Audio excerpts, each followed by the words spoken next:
Essa é a continuação do vídeo sobre a queda de Constantinopla e do Império Bizantino. No vídeo anterior, nós vimos um pouco dos acontecimentos que levaram à decadência do Império Bizantino ao longo dos séculos, bem como a ascensão de uma nova potência turca na Anatólia, sob a linhagem otomana, que desde o princípio se propôs não só a dar um fim no já debilitado Império Bizantino, como avança sobre os Balcãs, se tornando uma ameaça para toda a Europa cristã.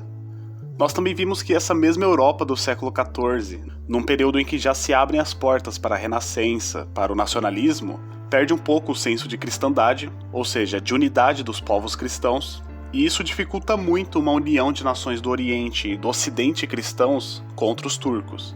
Primeiro pela forte rivalidade que existia nessa época entre latinos e gregos, tanto por diferenças de mentalidade, quanto por questões religiosas em razão do grande cisma do Oriente de 1054, e até mesmo por interesses comerciais, já que as repúblicas de Veneza e de Gênova já competiam fortemente com o Império Bizantino o domínio sobre os mares. Além do mais, a essa altura do campeonato, aquele velho sentimento de cruzada contra o Islã já havia perdido totalmente a sua força. Quando o século XV bate as portas, nada restava a Constantinopla, a capital bizantina, a não ser esperar o golpe fatal que viria a qualquer momento. Mas não tão rápido. Por pura sorte, o mundo cristão oriental foi salvo, e de uma maneira absolutamente inesperada. No momento em que Bajazeto, o sultão otomano, se preparava para desferir o golpe mortal contra Constantinopla, ele mal podia esperar o problemão que viria lá da Ásia. Um império sincrético entre turcos e mongóis surge na Ásia, liderado por Tamerlão. Ele já havia conquistado uma parte da Ásia Central, a Pérsia, o Cáucaso, e em 1402 ele invade as possessões otomanas na Anatólia. A batalha decisiva se travou no Planalto de Ankara, que inclusive hoje é a capital da Turquia, e Bajazeto desesperadamente corre para lá, a fim de salvar o seu império. Porém, nada feito, os otomanos sofrem uma derrota devastadora, e o próprio sultão é feito prisioneiro por Tamerlão. O baque foi tão grande para Bajazeto que, mesmo sendo tratado humanamente pelo seu vencedor, ele morre 10 meses depois de puro desgosto no cativeiro. A partir daí, o caos se instala no Império Otomano. Já não bastasse a derrota inapelável sofrida na Batalha de Ankara, se sucedem ainda brigas pelo trono, e foram necessárias pelo menos 2 décadas para que o Império Otomano se recompôsse dessa pancada. Por outro lado, a cristandade europeia, mais por sorte do que por juízo, poderia respirar aliviada. Então, olha só que ironia, o salvador da Europa era um bárbaro da Ásia. Mas isso não era definitivo, e o problema é que se nada fosse feito, esse período de baixa do Império Otomano não iria durar para sempre.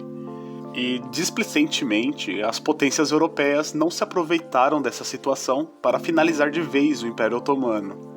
Daí, o sucessor de Bajazeto, Mehmed I, resolve o problema da anarquia do interregno otomano e reunifica o império sob o seu comando.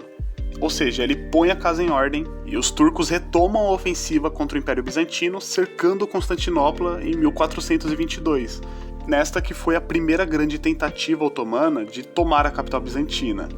Porém, as muralhas aguentaram-se bem e o povo batalhou com fervor para salvar a cidade. Já em 1443, os húngaros, diretamente ameaçados pelo avanço dos turcos, lançam uma desesperada tentativa de contraofensiva.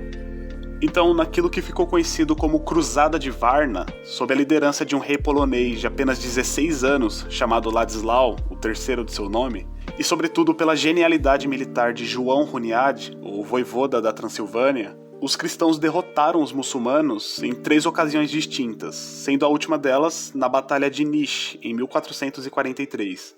Sófia, na Bulgária, foi recuperada e, quando os povos cristãos dos Balcãs davam mostras de que podiam avançar até Adrianópolis, o sultão Murad II pediu a paz. A maré parecia ter mudado a favor da cristandade, e parecia, se não fosse pela imprudência de Ladislau.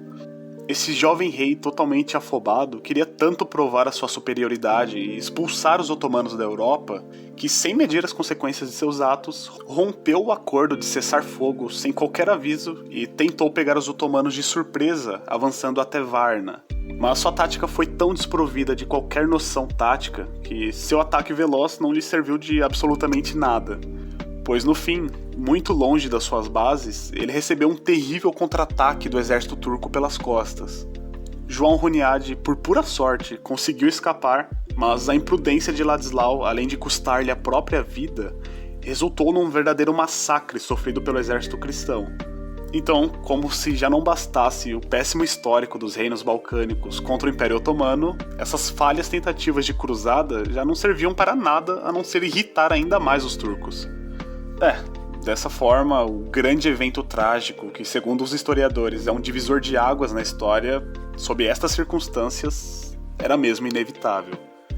E pensar que tudo poderia ser salvo se não tivéssemos em jogo tanto ressentimento e desunião entre as duas partes da cristandade. Mas, no fim das contas, por mais que essa falta de generosidade por parte do Ocidente seja mesmo repreensível, sempre impondo condições para ajudar, como a união entre a Igreja Latina e Grega, o próprio Império Bizantino parecia não querer ser salvo. Em 1452, Constantino XI, o imperador bizantino, vendo que só uma intervenção das potências latinas poderia impedir a inevitável conquista de Constantinopla pelos muçulmanos, chegou a assinar a fórmula da união entre as duas igrejas na Basílica de Santa Sofia. Mas o fanatismo dos ortodoxos havia atingido tal grau de insolência, já que, por exemplo, o fato dos latinos ocidentais rasparem a barba, algo que não envolve nenhuma questão essencial da fé, já escandalizava os gregos bizantinos, que somente um dia depois do ato de união assinado pelo imperador, Lucas Notaras e Jorge Escolarius, respectivamente representantes da elite política e religiosa de Constantinopla, proferiram a seguinte frase, inclusive sob aplausos vibrantes da multidão que os ouvia: "É melhor que reine em Constantinopla o turbante dos turcos do que a mitra dos latinos." Pois é, e a providência não iria demorar muito para atender esse estranho desejo. Portanto, ao pobre imperador Constantino XI não lhe restava nada, a não ser dar um fim digno ao outrora tão glorioso Império Romano do Oriente. E foi exatamente isso que ele fez, como nós veremos mais adiante. Do outro lado, nós tínhamos o sultão Mehmed II, um rapaz de apenas 21 anos, mas de tão grande obstinação que ele simplesmente não iria descansar até realizar o seu sonho de conquistar Constantinopla. O cerco, propriamente dito, começa nos primeiros dias de abril de 1453, quando Mehmed manda arrumar para o Bósforo centenas de navios e convoca imensos contingentes dos 4 cantos de seu império. Tão grande quantidade de soldados que, inclusive, comentava-se em Constantinopla que os agressores eram 100 contra 1. Obviamente era um exagero essa proporção. Estimativas modernas calculam as forças bizantinas em pouco mais de 7.000 defensores e as forças invasoras do Império Otomano em pelo menos mais de 100.000 homens. O que não deixa de ser uma grande vantagem para o lado otomano, né? Mas tão importante quanto tudo isso, para empreender a captura da cidade, tão famosa pelas suas inexpugnáveis muralhas, o jovem sultão também mandou construir um canhão monstruoso de 9 metros de comprimento, o maior já construído até então. E esse é um marco histórico muito importante, pois é neste momento da história que as muralhas, que há muito pareciam barreiras intransponíveis, começam a se mostrar não tão eficazes assim, numa era onde a artilharia pesada, como grandes canhões, teria um poder destrutivo suficiente para abrir brechas por onde o exército invasor poderia penetrar. Mas, ainda assim, diante de tantas adversidades, Constantinopla permanecia uma presa muito difícil. Com seus 200.000 habitantes e um exército disposto a lutar até o último homem, além de um possível reforço vindo do Ocidente, que realmente veio através do apoio naval das repúblicas de Gênova e Veneza, o Império Bizantino não pretendia vender barato uma derrota para os muçulmanos. Daí, o cerco se arrasta por vários dias, por um tempo maior do que o sultão Mehmed gostaria e até mesmo esperava. E o custo para sustentar um exército de mais de 100.000 homens não era brincadeira, ainda mais para os padrões daquela época. E aos poucos, altos oficiais otomanos começam a se incomodar com a ineficácia da estratégia do sultão. Então, é aí que Mehmed resolve empreender uma operação que, à primeira vista, parece totalmente insana, mas que depois se revelou muito eficiente pelos seus resultados prodigiosos. O ponto é que, para submeter a cidade, os otomanos teriam que se apoderar do Corno de Ouro, que dava muito mais vantagem para os defensores por se tratar de um estreito que facilitava muito a defesa. Então o que Mehmed fez? ele mobilizou milhares de homens acima de Pera, essa região aqui acima de Constantinopla, e em apenas 24 horas ele mandou construir uma estrada de madeira feita de rolos bem lubrificados, por onde foi transportada todas as embarcações turcas, isso mesmo, por terra.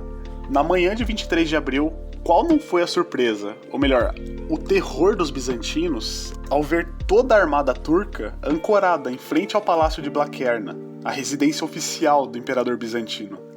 Pois é, aqui Mehmed já tinha absoluta certeza que a guerra estava ganha, e tanto que ele nem se apressa para desferir o golpe decisivo. Tanto que ele escolheu a dedo a data em que Constantinopla seria entregue aos muçulmanos. Em 28 de maio, enquanto no acampamento do Islã se pregava jihad, dentro da cidade, na Basílica de Santa Sofia, os cristãos se amontoavam, e rodeado por todo o clero bizantino, o último imperador bizantino comungava pela última vez.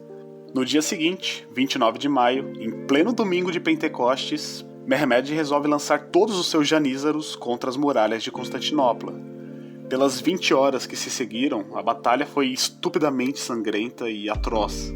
Pelo lado dos defensores, galvanizados pela presença de seus líderes, combatentes gregos e reforços latinos conseguiram deter uma primeira vaga turca. Porém, numa segunda investida, o chefe genovês Justiniano foi ferido mortalmente, o que era uma perda irreparável, já que se tratava de um excelente líder e muito habilidoso. Sem sua liderança e com o moral abatido, os latinos passam a lutar desordenadamente contra os disciplinados otomanos. Para piorar a situação, um destacamento bizantino que protegia uma das portas a noroeste da muralha comete a imprudência de deixar a porta semi-aberta. E esse erro custou muito caro, pois foi justamente por ali que grandes grupos de janízaros avançaram e adentraram a cidade, causando grande pânico nos soldados bizantinos, que fugiram do embate direto para acudir às suas famílias que estavam em casa. Não é preciso dizer que o desastre foi completo. As muralhas foram tomadas uma após a outra, e quando tudo já se mostrava perdido, o imperador Constantino, deu provas de uma grandeza excepcional. Ele se despojou de suas insígnias imperiais e, na base do desespero, ele se atirou num bolo onde os combatentes se degladiavam e, como se fosse um simples soldado, lutou até a morte. É claro que esse foi um ato desesperado de um imperador que via sua cidade caindo, e somente no dia seguinte foi possível que ele fosse reconhecido no meio de uma pilha de cadáveres. Depois de mais de quase 2 meses de cerco, a cidade por fim foi completamente tomada pelos turcos. E dessa tragédia ainda se seguiram 3 dias de pilhagem, conforme os costumes da época. Ao fim do 3º dia de saques e de terríveis chacinas, o sultão Mehmed entra na cidade de forma imponente e com uma única palavra ordena o fim do massacre.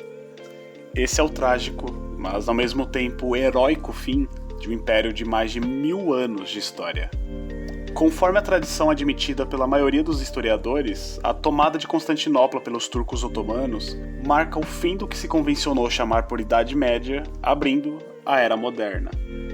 E, particularmente, o conceito de divisão da história em eras não é a mais adequada, na minha opinião, já que muitos elementos marcantes presentes na Idade Moderna já se encontravam muito bem constituídos na Idade Média. E não faz muito sentido você imaginar que o mundo era um até 1453, e justamente em 1453 ele se torna outro completamente diferente com a conquista de Constantinopla.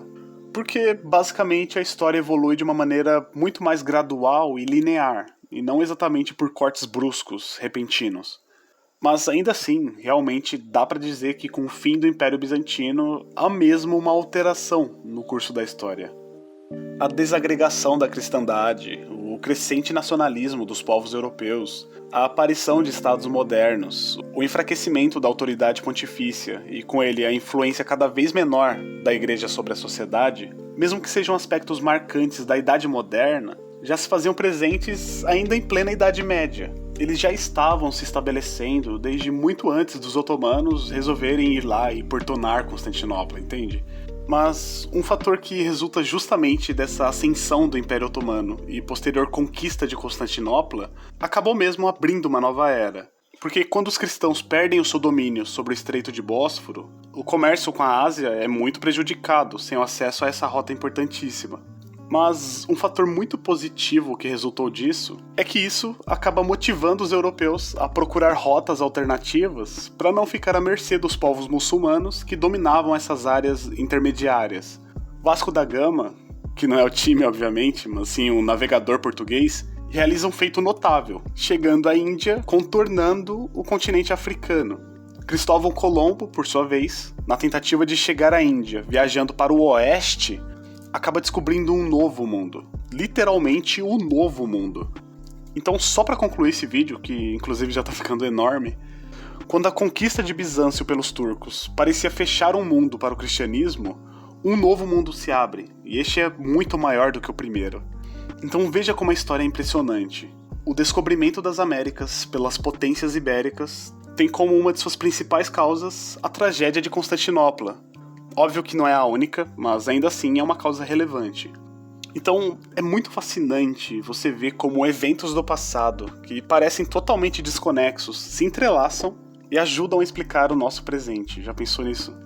Então, like se gostou, se inscreve aí para não perder os próximos vídeos, comenta aí embaixo o que você achou e, por último, mas não menos importante, caso você queira ajudar o canal ainda mais, não se esqueça que tem a opção de você financiar esse canalzinho se tornando membro. Isso ajuda demais a viabilizar esse projeto, então meu muito obrigado aos nossos membros apoiadores que estão aí na tela, a força que vocês estão me dando é inestimável, muito obrigado mesmo, de coração. Então, um grande abraço, fica com Deus e até o próximo vídeo. Eu fui.